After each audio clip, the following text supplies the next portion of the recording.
What were your thoughts? Was Danielle a pawn? Oof, this is rough, right? Okay, so here's the thing, y'all. I love my Jennifer Aydin down. I think she's a great housewife and everything, but I'm gonna be real right now.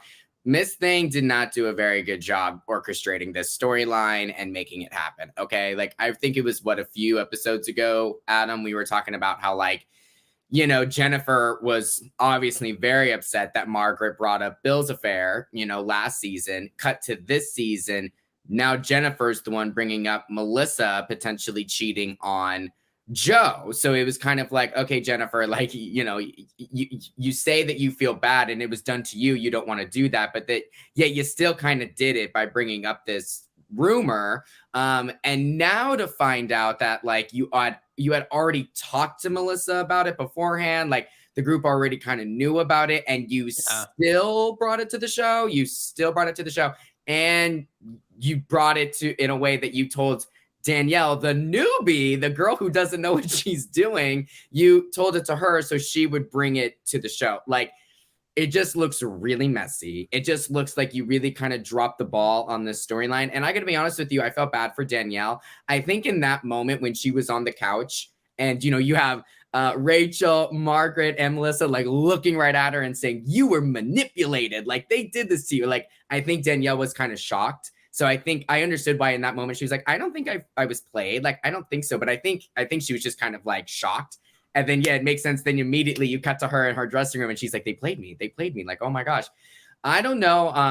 I felt really bad for Danielle. I do think they kind of played her a little bit. Like, I think if anything, it was very much a moment that they took advantage of the cameras and they knew it would make it interesting. They knew it would make it to the show. But girl, if you already talked to Melissa about it ahead of time, if the group already had kind of gotten past this rumor in a way, like just bringing it to the show afterward is just messy. It's so messy. And she's like, I didn't want to hurt Melissa, especially because Melissa didn't have a hand in hurting me with my whole thing with Bill and all of this. But that's exactly what you did. And Danielle, I think in that moment, she looked across and she was like, wow, like Rachel and I could have been good friends. Yes. Margaret, like, we could have been good friends. Melissa invited me into her home, but I chose Teresa and Jennifer over here. Did I make the wrong decision? You can tell she's thinking about it, like, and Dolores is like, girl, bitch, you got played. Yeah. You got real played. She's looking at her like, good luck. And also, Melissa, good luck to you when Jacqueline Larita comes after you. But Danielle, good luck to you. You got played. It was unfortunate. And some fans were posting last night, like, but Danielle and her husband are still hanging out with Teresa and Jennifer. I think they went to Bill's birthday party or something like that. So clearly there must not have been some issue or some fallout. Like, they're all still hanging out in some regards. So I guess it's not that big of a deal. But I think Danielle was probably embarrassed. I think that's the word. I think she was sitting there, and I think Danielle knows she maybe didn't have the best first season. I think she was trying to find her footing. Then to end up realizing that she might have even been played by some of the veterans the whole season, like, I think she felt a little embarrassed, which is understandable. She felt embarrassed. I agree with that. Hillary Miles said, Teresa laughed during the video chat. Pay attention, please. Teresa was playing chess. Okay, checkers. Okay. I mean, listen, I don't disagree with you, but let's keep it going. Melissa and Teresa started arguing again, and Andy is getting pissed, but Margaret and Jennifer Aydin also go at it again, and Jen says that she has old lady energy. Jen said that she is the happiest that she's ever been with Bill, but she said, listen, Andy, you have big dick energy, and Margaret, you have old lady energy. Not like in a numerical sense, but you have old lady energy because you are sitting here saying I'm a disheveled drug addict, and I'm just smoking my marijuana, minding my own business, and you are being a mean old bitch. That's pretty much what she said. Very, very much so. You really summarized that whole segment very well. I got to tell you, at this point, I was just giggling. I mean, I was just sitting there laughing. Like, I really wasn't taking any of this back and forth. You have Andy screaming. You have Jennifer yelling. Like, I was just sitting there laughing during this part because there really wasn't much substance to this whatsoever. Like they were just clearly all going back and forth. You could tell at this point of the reunion, the day had been long. Did they have lunch yet at this point? Like, I don't know. Cause you can tell, I think they were all kind of starting to get over it. So I think that's why it's good that the husbands are going to come in and freshen it up. Cause I think the ladies are pretty exhausted, which is understandable. They've been filming all day and Andy clearly was exhausted. Yeah. Andy was done.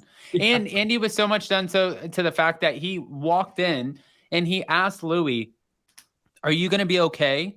And Louie was like, yeah, man, I'm going to be fine. And he's like, I cannot throw myself in between you guys. Like, I'm not getting hit. So please stay on your couch. And Louie was like, oh my God, man, thank you for checking up on me. I appreciate it. Nothing like that is going to happen. And I'm thinking, yeah, maybe on your end, Joe Gorga's waiting to deck your ass in the face. And so is Frank. It looks like Frank has something to say too. Frank's coming into this reunion with a lot to say. With those new shiny teeth, he's got a lot to say. Lots to say. Louie with his shirt off. I did wonder that too. Like, Louie was walking around like the cock of the walk with his little shirt off. And I was wondering, I'm thinking in my head, I'm like, oh, because Teresa's the number one guy in this group. You think you're the number one girl in this group. Okay. I get it. I get it.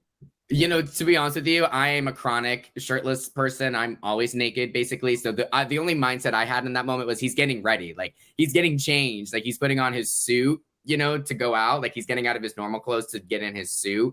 That's the only thing that I was thinking of. But who knows? Maybe he was just feeling himself in that moment. I have no idea. What did you think when Margaret brought up the threats of Louie allegedly calling her son and threatening him and saying, I'm the only person that you need to worry about? But not only did she bring this up, she also brought up the receipts of the phone log and the calls coming from Louie himself. Right. Okay, so this is what I'm talking about. You know, when I was saying earlier, like, can we cut out this what is this nice comment? Ricky is fair and a neutral person talking facts. I only come to this channel to listen about the recap because of Ricky. Yes, Danielle, still partying with Teresa Giudice and Jennifer Aydin, still friends. She was set up for sure. You are the nicest person, Miriam. Thank you so much. And Adam, I'm still waiting for you to Venmo me from last week. What are you doing? I'm going to be, guys, I'm going to owe him it's going to be like a tab. It's going to be a fucking tab. It's going to be great. Well, Miriam, thank you for saying that. I really do appreciate that. But going back to what I was saying, you know, this is what I'm talking about here. Like earlier in the episode when we're hearing the nonsensical, like petty stuff, like this is the crux of what I want them to talk about. Because here's the thing, like, yes, Housewives is petty and it's fun and it's all good.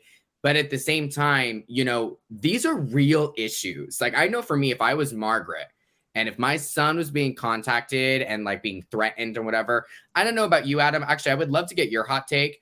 I know for me, I don't think it's really worth being on a reality show if my child, who's not even on the show, we've never even seen Margaret's son, I don't think, or if we have, it wasn't much.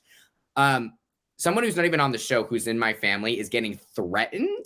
Like, for me, it gets to a point where, okay, is this reality show life even worth it for me? Because it's one thing if I get some hate on social media or whatever. If my child is literally getting threatened at work, you know, like, this is like, in my opinion, like way too far. So even though I hate that, like, the show, you know, that they have to bring it up on the show to like talk about it, I do think they should, because in no way is that okay. Like, this show is literally just meant for entertainment. It's silly. It's fun.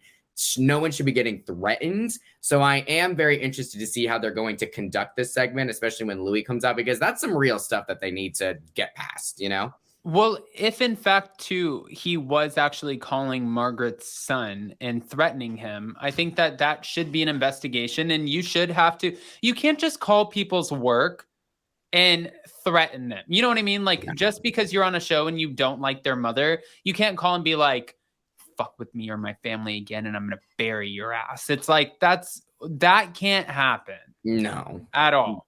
It's not that you're not on Mob Wives. No. You know what I mean?